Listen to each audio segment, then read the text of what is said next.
Hello guys, આજે આપણે કાંદા બટાકાનું શાક બનાવવાનું છે, રસાવાળું સરસ મજાનું.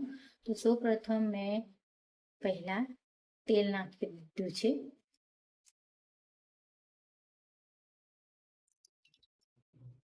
તેલને ગરમ થવા દેવાનું છે.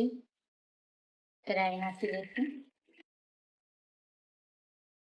જીરું પણ નાખી દેવાનું છે. થોડી હિંગ પણ નાખી દેવાની છે. રાઈ જીરું થઈ ગયું છે તો આપણે પાણી નાખી દઈશું. કાંદા લાલ થાય ત્યાં સુધી આપણે એને સાંતળવાના છે. હવે કાંદા લાલ કલરના થઈ ગયા છે તો આપણે એમાં ગ્રીન ચટણી નાખી દઈશું. હળદર નાખી દઈશું. ધાણા જીરું પાવડર, થોડુંક લાલ મરચું અને ગરમ મસાલો પણ સાથે નાખી દેવાનો છે અને મિક્સ કરી લઈએ બરાબર.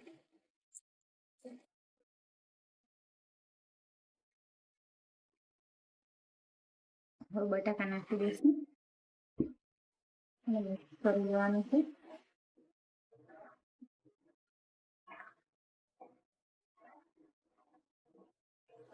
આ રીતે સરસ મસાલામાં મિક્સ કરી લેવાના છે અને એની સાથે આપણે મીઠું પણ નાખી દઈશું. સ્વાદ અનુસાર મીઠું નાખી દીધું છે.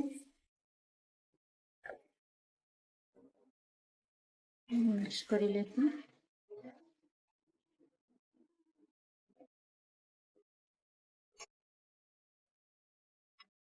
હવે આપણે એને ઢાંકીને ચડવા દેવાનું છે.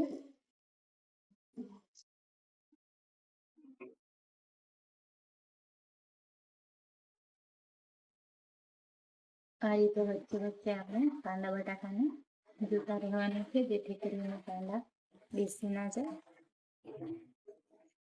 તો તળિયામાં ચોંટી જશે. હવે આપણે રસાવાળું શાક બનાવવાનું છે તો તમને જેટલો રસો જોઈતું હોય એ પ્રમાણે આપણે પાણી પણ નાખી દઈશું.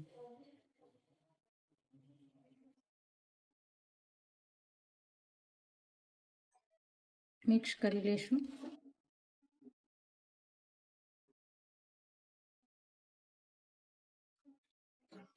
હવે ઢાંકીને આપણે ચડવા દઈશું.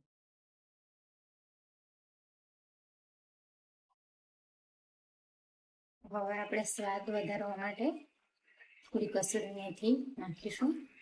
એનાથી સરસ સુગંધ અને સ્વાદમાં વધારો થશે. શાકને મિક્સ કરી દઈએ. હવે 5 મિનિટ સુધી આપણે એને બરાબર થવા દઈશું અને આપણું શાક પછી રેડી થઈ જશે.